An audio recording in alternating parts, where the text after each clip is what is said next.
All right. Hello, everyone. You are tuned in to Sip and Talk with Ms.Londa. I have a guest joining me this evening. Let's welcome Ms. Patricia Rodriguez. All right. Hi. All right. Patricia is joining us this evening. She is here to share her story of abuse and going from abuse to being homeless to the age of 7 and making it to be a successful attorney. All right. Congratulations on that, on your endeavor. That's good, to hear that you made it through the storm and did some great things. Thank you. Thank you. Well, first of all, thank you so much for having me and giving me a platform and allowing me to share my story. I really appreciate that. And I'm ready to sip and talk. All right. Hey, cheers. Cheers. All right. One day, What were you no, saying? I was going to say one day I hope it's okay to smoke and talk. That'll Oh, be the next so platform. just, just mute your camera. That's all. No, there's always time for that later, but one of these days. Yeah. So, tell us where you're from, Patricia.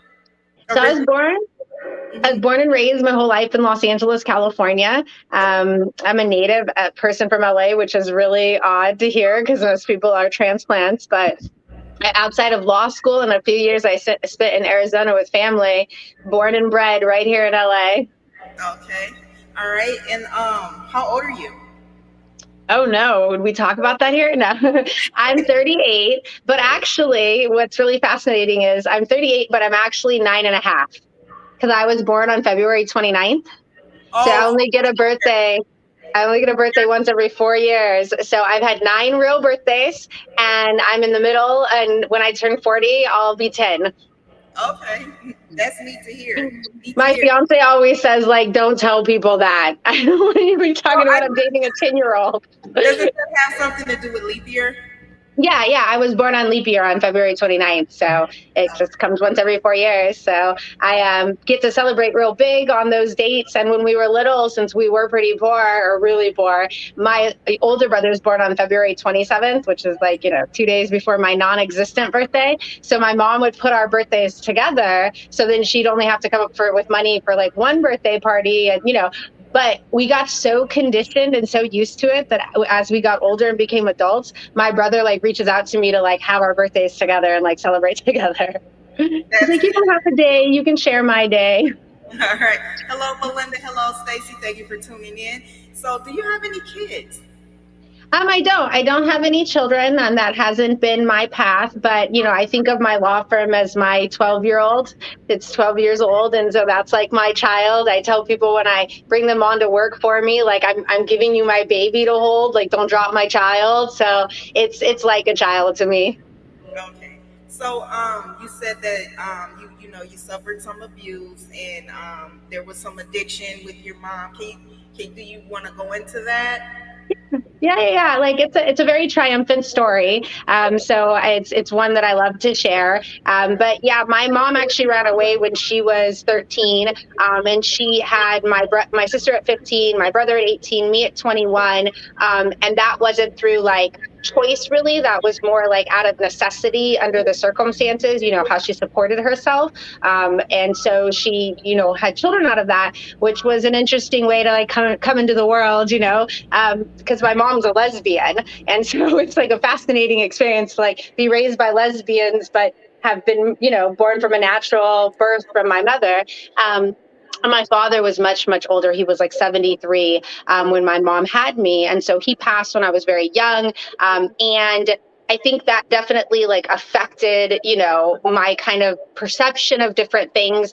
But my mom was like superhuman, even when she was very, very addicted to drugs. And so was her life partner. She still like, would give the shirt off her back. She's just the most generous person, most loving person. But those drugs are demons. Like they definitely take away from, your ability to parent. So unfortunately, there was a lot of neglect, and a lot of the people that I was entrusted to be taken care of by, hurt people.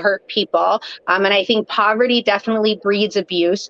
And so growing up, I had definitely experienced sexual trauma, sexual assault. I had experienced, physical physical abuse. I had experienced neglect. And I mean, we had to beg as children for a place to sleep at night and for food to eat. And a lot of that money that we were getting was going to feed her addiction. And for me as a child, I didn't understand that. So I just thought people didn't care and they weren't giving her any money. And so like that also like plays into your perception of yourself, because then it's like, how much am I worth? Like, how much value do I have? But I was always told when I was little and all these things were happening that if I wanted to change the world and I wanted to make a difference, I had to be an attorney. So I'm like 7. I don't even really know what an attorney is, but I just know that that like superhuman person can like fix the world. And so I had this like undeniable belief that I could change the world and that I could make a difference. And I just set off on this journey that I was dedicated to go to USC undergrad. And it's a crazy thing, like what one's belief in oneself can get. You know, the law of attraction, like the universe would part ways. Like when people ask me, how did you do it? It's like, God, like I couldn't say it any other way. Like I don't know how I did it. I just did it each day. You know, you step and go through the next motion. But coming from that background was definitely challenging. And I definitely had like my own periods of time that I fought with addiction. But I credit like my success to my mother. At 13, she cold turkeyed from crack cocaine. She completely kicked it by herself, no medical help, like just she did it, her willpower and her desire for her children to not have to bury her, because like she was dying, like she was 97 pounds at like 5'7", and like I was literally witnessing my mom just like vanish before my eyes. And then she got clean, she came back, but I was a very troubled teen. I was very hurt and angry about the things that had happened. And so it took some years of my own like self-medication through drugs and therapy and different things to really like find myself. And I can only really say probably in the last 10 years have I really been able to develop myself in a way where I'm confidently speaking to people about how you can overcome these things. I've seen the worst the world has to offer. It's like, it's one thing to say, like, I grew up with an addicted mother. It's a totally different experience to walk into a crack house and to ask your mom to leave and for her to not be able to do that, for her to just not even be able to give you a hug. Like, but understanding that that's hurt people, and that my mom loved me then, she loves me now. And like the more love that you can spread and the more you can believe in people and give them that benefit of the doubt, I think the more that you attract that beauty and that positivity. So that's a bit about my story and just the triumphing, overcoming that's taken place. And so, you didn't hold like any resentment against your mom. You just felt like it was the drugs that was taking over, and you kind of understood that part of it. So you kind of stayed strong and just kind of hoped for her to get it together. I think at the time, like when I was young and it was happening, I didn't even understand what was going on. And I was just trying to cope and trying to help my mom. It wasn't until she was clean and better and that I was able to be a child really that I kind of fell apart. And so definitely like my freshman year in high school, I was using and I was drinking and I was very angry and I was very resentful. And, I fortunately had my cousins. And again, I attribute my success to like the people who've been in my life. My cousins are like, they couldn't have children of their own. So they took me in high school, and I actually went to their high school sophomore, junior, senior year and graduated high school from there.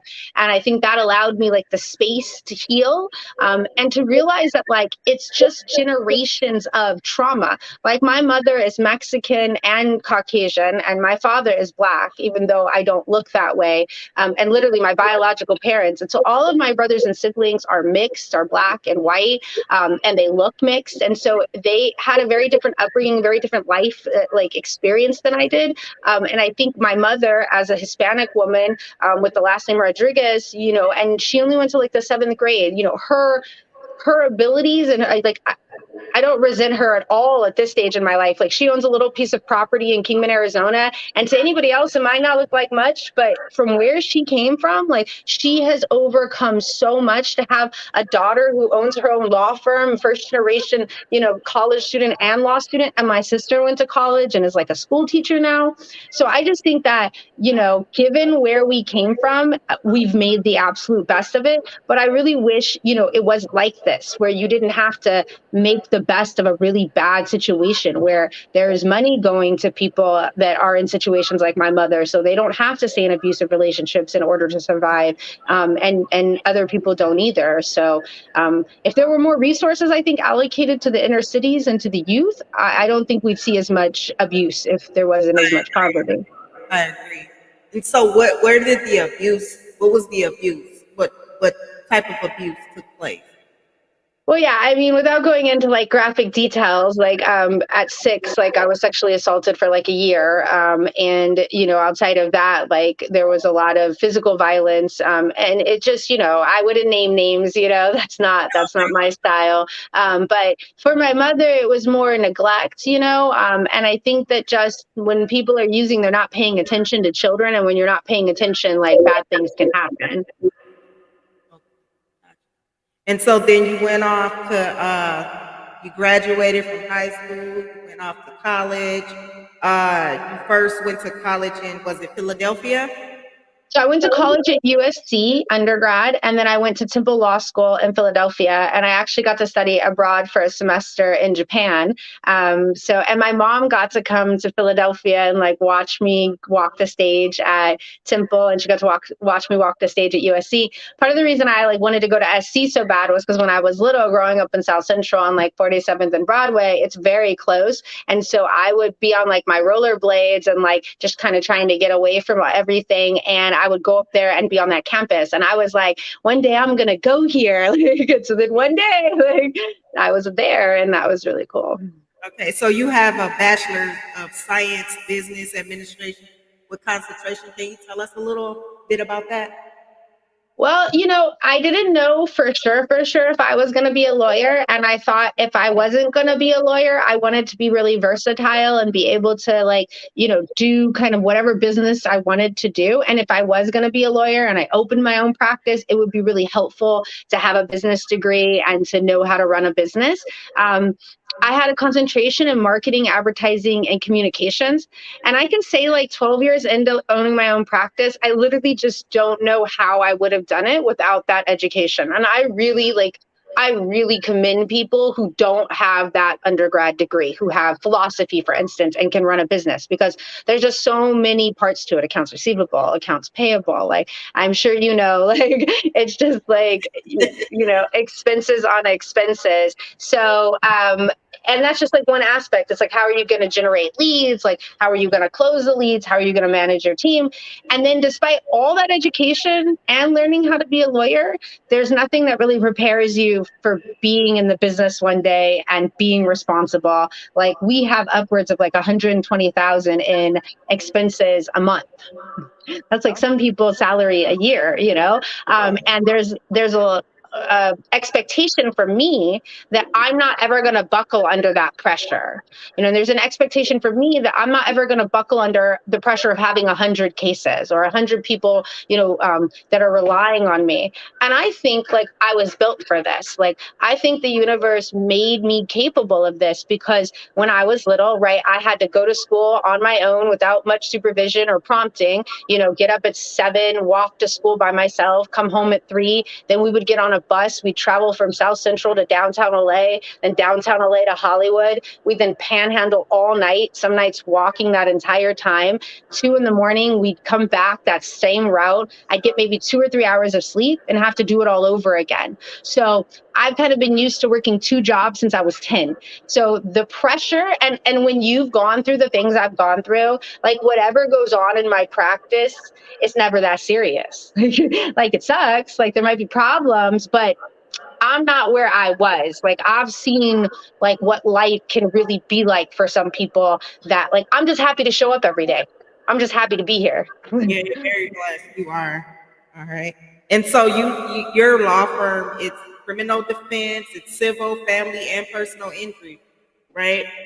Yeah, we do a lot. So I always like my background was in criminal defense. Growing up in that environment, I saw a lot of injustice. I saw a lot of black and brown people that were put in jail that shouldn't be because they didn't have resources and they didn't have representation, and it wasn't fair. And so that was my driving force for my license. I also had a family member who had her child taken away from her under circumstances I don't think she should have. So I also in law school took some custody classes and was very like drawn to that because of that situation. And so coming out of law school and entering the practice, I really thought I was going to do criminal defense. I thought I was going to do custody and divorce maybe. And then I got this opportunity to do foreclosure defense, which was suing the banks, Chase, Wells Fargo, B of A, all the major banks on behalf of the borrowers. And Yeah. I went to my younger brother and I was like, well, should I keep people out of jail or should I keep people in their houses? And he said the most non-lawyer thing, right? The most human thing. Well, if you keep people in their houses, I think they're less likely to commit crimes. So, I was like, good point. Good. Well, I can do both, right? So I, for like 10 years, primarily did civil work, which was plaintiff work, suing Chase and the banks and stuff. I was like a modern day Robin Hood. The Bar Association didn't care for my activities so much. You know, they don't want an army of lawyers like going up against the banks. So at some point, you know, I made some concessions and I don't do that primarily anymore. So now I am really, really focused on the criminal work again, and on the custody and the family law. I do also do some like civil defense work. So like dog bite cases, sexual harassment cases. Sometimes I'll defend people in those cases. The best part about being a private attorney is you get to pick your clients. So you get to pick your cases. You really get to see, is it something that you want to invest with? And, you know, would I represent Amber Heard? Like, I don't know, you know, but I get to make that decision and those moral questions, unlike if I was a public defender and just had to take whatever they were giving me. got it. Okay, so I have comment and a question. So Ms. Belinda says, that is so good how you changed your life around, and I know it was hard for you. She also says, what was the tribulations you went through going to college, and also what was the hardest tribulation? So, like, coming from that background, you know, I had a lot of issues with self-worth, and I got my first boyfriend, like my first like major relationship. And, you know, I think I was seeking like some level of, what is that? Like, validation, Hmm. right? And unfortunately, the guy that I had fallen in love with was really abusive, like physically abusive. Like at one point, he tried to throw me off an 8-story building.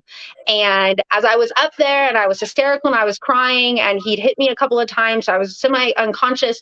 Literally, like one of the neighbors walked out onto the roof, like an angel walked out and saved my life. You know, and I could just say time and time again where that was the case. That's why I feel like my life is so destiny driven, that you know the universe has always parted ways to keep me protected. But definitely being with him was challenging, and it was a reflection of who I was at the time. Ultimately, I went to law school in Philadelphia in large degree because I wanted to get away from him.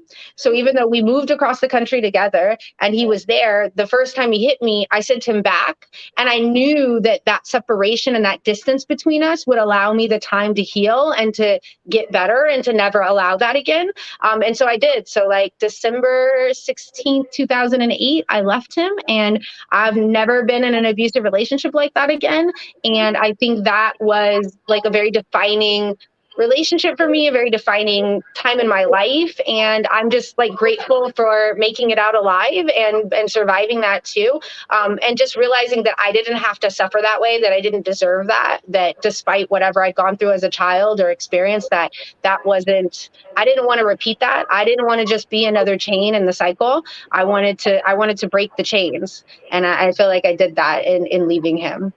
And now Gotcha. I'm engaged and I have an amazing, amazing fiance who treats me like gold and loves every part of me, knows every good, bad, and in between. And we've been together for 8 years, and he's just everything I could ask for in a partner. So there's hope. Glad to hear Definitely. that. So when is the wedding date? It's a long engagement. We both have our commitment issues, but we're getting closer to it. So probably sometime this year, maybe next year. I'm pretty non-traditional, like growing up with a lesbian parents and being bisexual. Like I'm not, and I'm also polyamorous. So like we each date other women. And so it's, I grew up on Disney movies, so I'm also obsessed with the idea of having a prince. And so he's my prince. So it's like great to be engaged and to be living this like Disney World fantasy. But I also recognize that that's what it is. So I'm not like in any big rush. I'm happy with how we have it. That's nice. No, Linda, she doesn't have any kids. She said at first she didn't have any kids. Do you plan Yeah, on having any kids? we tried, and I happen to have this rare condition that only affects about 1% of women, like only 250,000 reported cases a year. It's short, the nickname is HG, and it means basically you're allergic to the hormone that's produced when you're pregnant. And so I threw up like 40, 50, 60 times, and I like lost like 11 pounds at 21 days, and then I lost the baby. And so, it's just very risky for me to do it. I like to think that I come from a bloodline of warriors and that the warriors developed in their natural bodies to ward off being pregnant because they needed to be on the battlefield. So I think that my life is meant to be a warrior for the people. And I also, my younger brother lives with me, and he is like autistic and has some other mental health challenges. So, I'm his sister, but it's also like somewhat of a parenting role. So, I get to experience it, and occasionally I'll date a girl here and there who has kids, and it's always nice to be auntie and be able to give a kid back.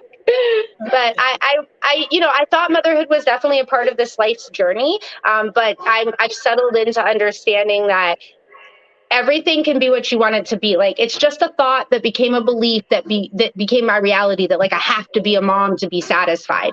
If I'm still meant to be a mom in this lifetime through surrogacy or through some other type of adoption or something, then I'm sure life will present that. But certainly, like, I think my body over time physically like responded to a lot of the trauma. Like I have fibromyalgia, which is like a chronic pain disorder, and it's definitely thought to be caused by like a trigger, like a stressful like PTSD kind of triggering event. And it's like, well, take your pick, So these are just things I think that we all have like our cross to bear, and we all have to like recognize that that's just all it is. It doesn't mean I can't live a super fulfilling life in so many different ways. I also pole dance competitively. So I saw that.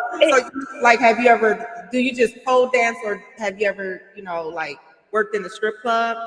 I was an exotic dancer for like 8 years, between like '04 and 2011, and then I retired. It's fascinating. I made about 150 an hour as an exotic dancer, but when I got my license and started practicing, I start billing at like 250 an hour. So opportunity cost said no more stripping, and let's just say I was 27, and that's old, like in that industry, like, and the boots don't sit up the same, their body doesn't sit up the same anymore. So no, I retired, and then like 3 years later, I was very sedimentary as part of the practice of law. I had put on a lot of weight, and not a lot of weight, but I put on some weight, and I was just like, I want to find something really athletic to do. And then I found pole dancing, and it was incredible because when I was an exotic dancer, there were no pole studios anywhere, like at all whatsoever. Like they didn't exist. Now they're everywhere. And so they have like regionals, nationals, international competition. They have amateur for pole dancing, semi-pro, pro division. So I actually competed semi-pro in Mexico City at Paragon. But yeah, they have like, it's a big thing. It's actually bigger in China and Russia and Australia. Those places they have children competitions, like and some are like very athletic, and some are very like competitions for pole dancing. Yeah. But it's serious business. Like it's a lot of like former gymnasts, a lot of former figure skaters, a lot of former like kickboxers, former gymnastics, all the figure skaters and ballerinas, former ballerinas. There's probably only maybe like 5% of the pole industry is like former exotic dancers. There's only so much crossover, but it's pretty cool because pole dancing takes like all the best parts about being an exotic dancer and leaves all the really bad parts that you don't really want to be dealing with. Like the men. Well, people have like this very glamorized view of it. And actually, that's what everybody talks about is like the men and be scared of the men. And so I went in like with that attitude, but it's actually to me, it was much more the girls, like the other dancers. The The other jealousy. dancers are really jealous. You have to be careful they don't jump you in the bathroom to take your money, or they don't jump you on the way to your car to take your money. Like I was going to business school at the time at USC. So I understood that like tip the DJ, tip the security, tip the waitresses, tip the managers. You tip everybody, and then when people come in, they're like, "Oh, go get a dance with her." Like I was already working the whole referral business back when I was in college as an exotic dancer, but like if you treat it like a job and you just come in and do your thing and people will respect that, you know. But like in the beginning I didn't know that, so like I tried to make friends with people, and like those aren't, you know. The one thing I can say that is consistent amongst every single dancer I ever knew that could do it for any amount of like significant time was all of us, including myself, had been through something really traumatic in our life, and that's how come we could like function in that environment. Because you got to think it's like 40 beautiful people, like beautiful women, like the most beautiful women that you can think of. You put them in a small tiny little space, the dressing room. You tell them to put their hair and makeup on, go downstairs and compete for men's money and attention. Oh, add in some liquor, add in some drugs, and let's see the fireworks go. You know, I mean, that was what it was. But and so I don't like want people to have a glamorized view of it, but it was fun for a college student, you know, like where are you going to go and party all night, get paid for partying all night? So, you know, there were definitely aspects of it at the time. I loved teasing men, loved being naked, you know, but then you grow up and you grow out of certain phases of your life and certain things that made sense at the time that, you know, I'd never strip now. Totally I'm different. glad that you know you can actually say like it's not glamorized like people think, because you know like when you watch those shows like Love and Hip Hop, I don't like for instance like Jocelyn's Cabaret right now. I don't like the persona that's put out there because it kind of leaves a message to me, in my personal opinion, to young girls that you if you Yeah. become a stripper, then you're gonna make it big. Yeah, You I mean know, that's not the reality of it all. Most of the dancers there are living paycheck to paycheck because they just are bad with money, you know? Like they spend $300 on an outfit or shoes, and then it's like, well, you got to make $300 or $600 just to break even. Like forget like a profit, you know? And it's designed that way. Like people come in at the end of the night with clothes, with shoes, like just like feeding their like retail obsession. And then it's like the managers are trying to sleep with you. People are trying to give you drugs constantly. Like it's just not a like an environment that you can relax or. And then there's the part of like for me it was like a legit job. Like I was there to make money. And so you're dancing and but people think, "Oh, you're dancing on stage." No, you might be on stage like 2 minutes, maybe 10 minutes total throughout the entire night. And that's the only time you're going to be dancing to your music. The rest of the night, you're dancing to other girls' music. So you also have to be like a professional and be able to dance to anything. But yeah. most of the dancing is private booth dancing. Most of the dancing is private dances. And so if you get like a 30-minute, half an hour, you literally got to be moving and dancing for 30 minutes. Like there was never a time in my life that like I was in better shape, you know, but like I gave so much of my knees to that job. Like I would come home and my knees would be so swollen that my kneecap would float around. I'd have to like ice my legs. Like, so whatever anybody thinks about it being glamorous, it is a real job. It's really hard. You have to sell yourself all night. You have to take a high level of rejection because it's a numbers game. You're asking 20 people for a dance and you just want one of them to say yes and then get 5 or 6 or 10.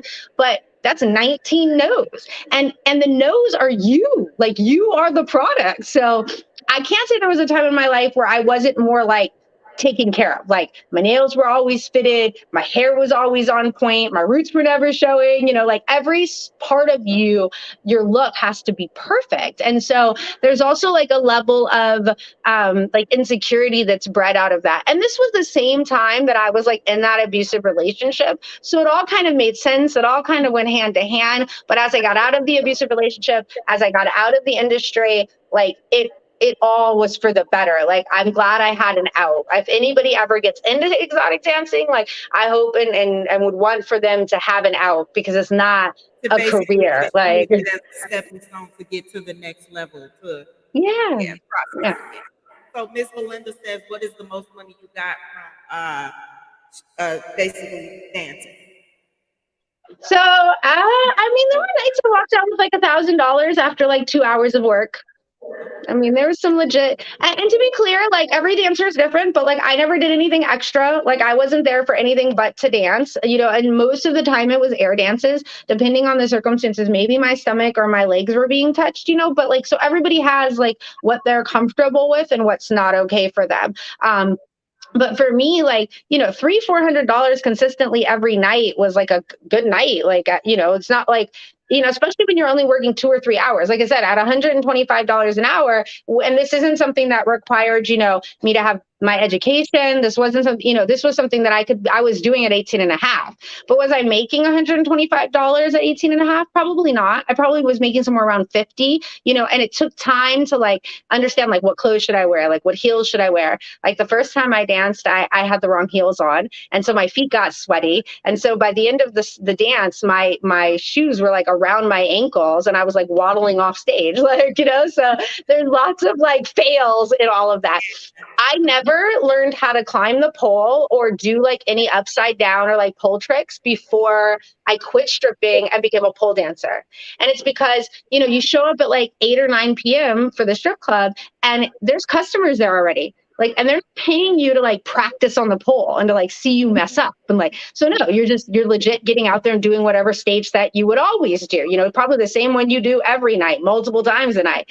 And what I learned was, like, you want a niche market, right? Like, that's business school, right? You want a niche market. Most Caucasian looking women would do pole tricks, like very intense pole tricks. And most African American or Hispanic women would do like ass shaking, would twerk. So I was like, oh, okay, well, I look white. If I learn how to twerk, that's a niche. And so this Caribbean girl that I swear had like 3 butts on her, like, showed me how to do twerk. So that's my specialty. And like, I've taught classes on how to twerk. So I Well, just took you a need class to last night teach on twerk. me. I love I'm twerking. girl and I don't know how to twerk. Girl, I will show you. I love it. I love it. Like, it gives me so much life. Like, I absolutely just cannot get enough of twerking. So, did you ever do any like private, like, events? Like, some people do bachelor parties, birthday parties. Did you ever do anything like that? No, my fiance is, I would say, much more, well, not much more, but he's conservative compared to me. I'm pretty liberal, if we couldn't all tell. And so, yeah, I don't do any type of any like exotic dancing whatsoever. Fully retired, fully just focused on the practice of law. And, I have my pole dancing to the extent that I need to get that itch scratched. And so, how long have you had your law firm again? Did you ever say? 12 years. 12 years. Okay. That's been a while. That's pretty good. Pretty good. All I've right. enjoyed it. It's been a lot of ups and downs, and it's a lot of like ebbs and flows. Depending on the season and the reason, you could have 5 clients, you could have 500 clients. So, I think what's nice about it is at any point where I'm like unsure about how to continue on the practice of law, I just go back to my roots. I'm like, oh, I need more clients. Okay, how do I hustle? Like, what do I do to like hustle up clients? Do I get on podcasts? Do I do more social media? Like, what do I do to keep my product at the forefront of everybody's mind, or my services? And so I definitely think like all my life's experience like helps me be a better attorney, especially in criminal defense. The fact that like I have been an exotic dancer, the fact that I have been in the streets, like, allows me to connect with my clients, allows me to understand my clients, and mainly allows me not to judge my clients. Right. Because coming from I came from, like, I don't want to be judged. So like, I have, I can handle things that other people are just blown away with, because they're like, how do you not feel something about that? And I'm like, I don't take it personally. And that's a big part of it, I think, is just my upbringing wouldn't allow me to take things personally. If I took all the bad things that happened to me as a child personally, like I did it when I was a child, like, And I held wouldn't on be a happy adult. Like, and just like held on to them and never like It that just eats away at you. Like it eats away and it shows up in physical form, whether that's being sick all the time or that's being depressed or anxious all the time, but definitely like forgiving those people and forgiving myself and allowing myself to like not have any guilt or shame or, just really accepting that hurt people and that it yeah, is not a reflection of the love they have for you. we're all human, and I think we all have gone through or will go through something in our lives. So yeah, I agree with you with the not judging. You know what I'm saying? Because nobody's perfect. People go through things for whatever different reasons, and we just have to learn how are we going to overcome it and be better. you know? And so I wanted to ask you about being an attorney. Like, so being an attorney is just like not like, oh, I'm an attorney, I'm gonna get all these clients. So you really have to like kind of like build your uh you know what I'm saying? Like really put Yeah, yourself out there to yeah, get yeah. clients. And So, it's not like, oh, she's an attorney, I need an attorney, and you just got people just coming oh, to I wish it were that easy. Like, no, no. In fact, what you find is that a lot of people don't have their own practice and don't go into private practice because it's so challenging getting clients, keeping clients, getting clients to pay you, So we're kind of bred in law school and in college, and we're told that if you want to be a successful lawyer and like you want to have your own successful practice, you have to go be a public defender first, or you have to be a district attorney first. So like my second year of law school, I clerked for a DA's office. But like the idea of putting black and brown children in jail and juvenile court, like I just couldn't do it. Like I lasted 2 weeks and I was like, I quit. Like this is not for me. And then I was a public defender in Philadelphia at their public defenders for a summer. But I didn't want to live in Philly. So then I clerked after law school while I was studying for the bar at the LA public defender's office. And it's a lot of office politics. It's a lot of office politics. And I wasn't really built that way. And it just so happened. And again, the universe has it all in store. Like I thought I was driven to go to the PD's office first to make the right connections to be able to build my client base. And then the public defender's office, they had 100% hiring rate for the people who had my position prior to my year. But because of the 2008 crash in 2010, they had a hiring freeze and they didn't bring on any of the externs that had been there, none of the 18 of us. And so here I was, like I had just gotten my license. I was tutoring elementary students in the No Child Left Behind program, and I was dancing still. And I was like, you know what? I'm just going to do that. And my mentors and my people were like, you didn't just go to college and law school, take the bar twice, get a license to not practice. So they were like, just open your own practice. And I was like, I don't know. And he was like, all you need is a business card. I had just been to business school. I knew that was a lie, but I wanted to hear that. I was like, okay, sure. I just need a business card. So then I just started passing out my business card everywhere. And when I started, like I had potential clients coming to my living room. Until I realized that probably wasn't the safest thing. So then it was Starbucks. And then I got a space in somebody else's office. And then I got my own office. And then I got another office and another office. And I think I've had 4 different offices now. About every 3 years, we managed to want to change spaces. But I realized as I started things that I had done mock trial, which is like a simulated court case. It's like the athletes of lawyers. I had done mock trial in high school, in college. I did it for 3 years in high school, for 3 years in college, and was on Temple's national trial team. I had already been in the legal profession. I had already been building my database of contacts. And so I leaned into that and, and then I got into foreclosure defense, and that was kind of my claim to fame. There weren't a lot of attorneys doing it. People were calling me from all over, like Northern California, just to get somebody who handled this type of work. But even now, like as an established lawyer, especially in criminal, civil, and family law, there are just tons of lawyers out there that are, and I don't like to think of anybody as competition, but there is just a lot of supply. There's a lot of supply. So if the demand dips at all, then there's less of it to go around. And I have known many, many attorneys to come into private practice that are just like, I can't manage having to constantly generate leads. Like I can't manage, constantly having to try to collect the money. I can't manage the employees or the contractors and staff. And so they decide, oh, I'm going to go back to the public defender's office, or I'm going to go work for another law firm. I mean, a lot of lawyers just go work for other lawyers at an associate, salaried pay every month for the year, so they don't have to deal with all the things I'm talking about. But I couldn't do it. I couldn't work for somebody else. I mean, working for my clients is enough for me. And if it doesn't work with the client, I have the option of letting that client go versus, if I'm working for a boss, then I don't really have the option of firing the boss. They're going to fire me, right? So I think it's like this. I think when you are in the public defender's office or the DA's office, about half of your job is politics and half of your job is practicing law. When you're in private practice, it's half of your job is practicing law and half of your job is the business of a law firm. So one way or the other, you're going to be, you're not just going to be practicing law, that unless you're like an associate for somebody. And then but I enjoy the manager side of it. The practicing side, has it's cool, but like it can be tiresome going to trial all the time or to be in court all the I'm time. sure. Yeah, I'm It's sure. really fun at first. It's really fun at first, like really fun. Like it's a high, like you wouldn't believe. Like it's like being on a stage and performing, and there's such a rush that like but it's like a high. It's like getting high, and so there's a come down to that too, especially if you don't win. There's a I real was just come gonna down to that. say, Like, is the high determined to win your case? That's what I was gonna ask.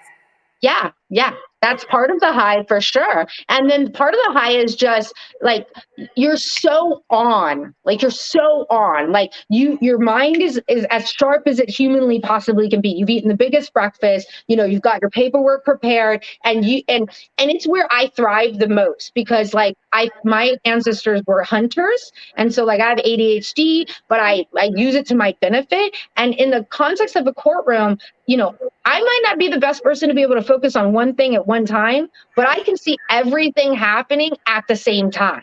So that makes me like super deadly in the courtroom. Like I can really like catch every little nonverbal communication that's happening. And a lot of what's going on in court is nonverbal communication. And like what people don't understand is everybody's nervous. The judge is nervous, opposing counsel's nervous, the court reporter is nervous. And it doesn't matter how many times they've been there, doesn't matter how many years they've done it for, how many trials they've handled. It's still nerve-wracking. That's just a nerve-wracking environment. So it's like if you understand that and that doesn't bother you and you can settle into it, then you are like a step above what everybody else is doing. Okay. So I wanted to go back to being a public defender and ask you, is it true when they say basically a public defender is for the state? It's really not for the client? No, I mean, I wouldn't agree with that statement at all. Like, I've known a lot of people that are currently in private practice were public defenders at one time. And you got to think, like, those people who are in, like, public defender position, they could be out in private practice making tremendously more than what they're getting paid. So they typically are overworked and underpaid. And that's the real issue. And that's the real experience that both people are having is that a public defender could have 300 cases. And so it's like, yeah. And then the other part about it is the public defender is driven to get his cases dealt with as quickly as possible, which may mean, getting his client to plead out on a case that maybe is better to go to trial. But then again, I mean, even as a private practitioner, sometimes we're telling our client to take a plea and take a deal versus going to trial because the system is designed, right, to get people to take deals. The risk and the risk of like how bad the consequences can be if you lose at trial usually will lead me to recommend that they take some type of deal. And And, so, and would that be based off of evidence or I like, mean, lack of evidence thereof? You know what I mean? well, yeah, If, that's definitely going to get factored in. Is how much evidence do they have? What lack of evidence do they have? Is it credible? Is it admissible evidence? But sometimes, let's just say the evidence is borderline. Like maybe they could get a conviction, maybe they couldn't. But they're offering diversion. They're okay. offering that if you do some, DV classes and you do some restitution, that the case is absolutely going to get dismissed. So in that case, even if we say it's it's a slam dunk. He will definitely, because there's never a definite. That's the thing. There's never a he will definitely win at trial, because juries are fickle. Like, there's always a risk with the jury. And that's across the board for any case. I would absolutely leave the viewer with this. If you have the opportunity to settle a criminal case, a civil case, or a family law case, you always want to be driven towards settlement, because you control the outcome in settlement. Whereas if you go in front of a jury or a judge, you are leaving it up to some third party who may or may not see things the same way you see them. And it's interesting because the defendant's truth, the prosecutor's truth, the truth probably lies somewhere in between all of that. Okay. So I'll answer this question that Ms.Londa's asking. She wants to know, do you just do criminal? No, she does criminal, family law, she does foreclosure. Am I missing one? Civil defense, dog bite Civil defense. cases, yeah, Okay. sexual harassment cases. It is an interesting thing because, I do a lot of domestic violence restraining order stuff, and sometimes I'm prosecuting them, and sometimes I'm defending them. And sometimes I'm representing the person who's alleged that they've been victimized, and sometimes I'm representing the person who's allegedly, victimized someone. And I absolutely, take it on a case by case basis, right? I look at the evidence, and if I conclude that my client that I'm representing did in fact, commit domestic violence, my goal in that representation isn't per se to not get the restraining order granted. It may be to tell him, look, you messed up. Like, this is wrong. You shouldn't be doing this. And, if it's granted, here's what you can do, the classes you can take, the counseling you can get, the parenting classes you can take so you can get your children back, because there is something to be said for rehabilitation. And even the people that were abusive towards me, I've forgiven them, and I've seen it through to help them to a better place in their lives. And I think that has bettered everybody's situation. So just because somebody acknowledges to me that they did something that I don't agree with doesn't mean I just won't represent them. On the other hand, I've had people who've literally called me and been like, she's wrong, she's wrong. And well, even if I did smack her, so what? Da, da, da, da. Okay, yeah, no, I'm not interested in representing you. If you don't think it's a big deal that you're out here smacking people and a woman, half your size, then I don't think I can help you. Well, But you I pretty think, much answered my next question, because I was going to ask you, being an attorney and taking certain cases, is it hard to keep like your personal feelings out of it? You know what I mean? Like for me, I always said, if I was a lawyer, there's no way I can represent a man for domestic abuse or rape. You know what I mean? Like, I think that would be hard for me to do, being a woman. You know what I'm saying? yeah, no, I hear you. And being a sexual assault survivor, I routinely am asked that question, like, how do you and the thing for me, again, is it's a case by case analysis. It's whether or not the person is remorseful, wants to be rehabilitated, is willing to accept responsibility. That is a very different case for me than someone that isn't even acknowledging that what they're doing is wrong. Like that, those are two different cases to me. When people say, like, do you keep your personal views out of it? I mean, I don't think anybody's capable of that. I don't think it would be real if I said that I did. I think instead, I am driven by my life's experience, and my decisions on who I will represent are 100% driven by those experiences. But my experience has taught me is that I don't know what I would do in any particular situation. I don't think anybody knows what they do in any particular situation until they are in that situation. And so, like, until I've walked a mile in my client's shoes, I'm not going to judge. For instance, like, I've handled murder cases before. And again, the question for me isn't, did my client do it? The question for me is what's the best defense for my client? My client deserves, and this is what somebody taught me about criminal defense, right? In a situation like that, where somebody is accused of murder, they have the entire state of California coming after them, and all of the resources of the state of California, which apparently the state of California is like a $10 billion surplus right now. Okay, so that's a lot of money. That's a lot of power coming after that person. The prosecutor is there to put them in jail. The judge is there to listen, but realistically to follow the law to put him in jail. The legislatures have built laws to put him in jail. The victim wants him to, or the alleged victim wants him to go to jail. Literally the only person in the entire system, it is designed this way, that is there to represent him and to focus on his interest and what's best for him is the criminal defense attorney. So it's not my job to figure out what the truth is. It's not my job to bring justice. That's not what I'm there for. And that's, it would be different if my job, if I chose to be the judge, which I don't have any desire to do. But my job is to advocate as passionately and as strongly as I can for my client's best interest. Now, do I conclude every time my client's best interest is getting out of jail? Not if he's high up a PCP. And I've had that happen before, like maybe he needs a day or two to sober up. And then, because he walks out right now and he goes and bangs somebody's head into the wall and gets another felony charge. And that's not benefiting my client. So, like, there has to be some level of discernment about what's really best for your client. And I think also just like not taking yourself too seriously and not taking any of it too seriously, because I think if I did, like, it would be soul crushing, but just realizing, like, even in family law, like sometimes I struggle with the children that are involved and the emotion that's behind it. And I had a judge remind me at one point, like, counsel, you didn't marry these two people. Like, you didn't get in a fight on Christmas like these two individuals did. Like, like they have to accept some responsibility and own up to some degree, like where they were and how they got themselves to where they were.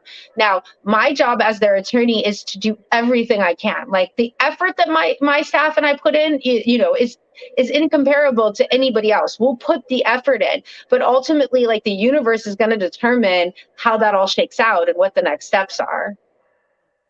So I'll answer Ms. Melinda's question for you. Yes, she does do medical would be personal injury, right? I do it more on the other side, defending like medical and plaintiff injury, but I have lots of attorneys that I work with that do that. So really, I would say if you have a legal problem, any legal problem, come to me. I'll help you, or I'll put you in contact with somebody who will be the best at helping you. Even in another state? Even in another state. I definitely have resources throughout the entire country, but predominantly, I mean, I'm here in California, but I'm like in a lot of Facebook groups. If there's any attorneys listening, that's a great place to network, a great place to really build your support system. And so I'm in like Boss Ladies. That's like all these lawyers throughout the entire country that are like women attorneys. Maximum Lawyer is another one. Lawyers on the Beach is a great one. And it's just like this community of lawyers throughout the entire country that like really helps each other. That's what's up. And so Stacy has the question. She wants you to explain pro bono, but then I also wanted to know, do you ever take any pro bono cases? So, I mean, I keep my fees pretty like low income feasible. So, I try to really make myself available to as many people as possible and I also do everything on flat fees. So that's a big deal because then it's not based on the hours that I'm putting in. It's based on the results I'm getting. So I think that helps me, help the lower income people. But generally speaking, I don't take on a lot of pro bono work. I have taken on some pro bono work, but it has to be really compelling. I usually have resources to send people to. So I always recommend that they go to, it's slipping my mind in the moment, but legal aid. Legal aid is a great one. Public counsel is a great one. And also self-help. Those are the places that if they really can't afford us. But unfortunately, private practice is expensive. It's expensive for me to have an office. It's expensive for me to have the staff. And I really go above and beyond, and I keep a support staff. And the support staff is there just to liaison between like the legal team and the client. So the client never has to go too long without knowing what's going on or making contact with us. Because my experience going through the legal profession, as I was like kind of weaving my way up into having a practice, where there were two things that lawyers really struggled with. One, it was being organized. And I'm an organized like freak. Like everything is organized in my life, especially my practice. If you were to walk into my office, if I still had paper files, they'd all be like perfectly put in a place with the name and everything. Versus like most lawyers, you walk in and it's just an array of organized chaos. I don't really believe in that. And then the other part is, they really complained that lawyers were unreachable and that it was hard to communicate with them. So I'm really good about communicating with my clients 24 to 48 business hours. They're going to have a response to their inquiry because I know people really want to know what's going on. So I'm not able to take on a lot of pro bono, but in certain circumstances I will. And then I don't do a lot of contingency work, which is, where your getting paid is contingent upon you winning. But I do sometimes take on contingency work as well. Again, it's very fact specific. Okay. Have you ever thought about writing a book? Have I ever thought about Writing a book. writing a book? It's hard when you read and write all day, every day for your like 9 to 5 to like leisure read. I do a lot of Audible. I listen to Audible, and I've actually been thinking about doing like where somebody else writes the book for you. Basically, you tell them what it is that you want written, and a ghostwriter. But because I've been told, I can't tell you how many times my entire life that I should write a book, and it's like it is pretty fascinating stuff. Like when you get me talking about it, it kind of takes me down memory lane, and then a part of me is like, oh my God, go relive your youth. And then I'm like, I'm sleepy. Go to bed. Go to bed. That whole thing about like after you turn 35, you really start to want more sleep. There's Yeah. some truth in it, people. There's some truth. Well, I would like to thank you for coming and sharing your story. I am so glad to see someone who has gone through obstacles but has overcome them and made some big, things. You got some things going on. You've done a lot. That's But I good to really hear. appreciate being here, and I appreciate an opportunity to share. It gets me going, and it reminds me like I have really achieved a lot, and I've overcome so much, and there's so much more life to live. That like, what's the next big thing? All right. Well, I thank you again. Hopefully, we can have you back and join in some of our discussions. We have some great discussions on here on Sundays.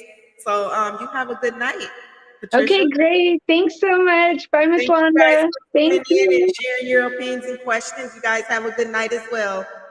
Bye, everybody.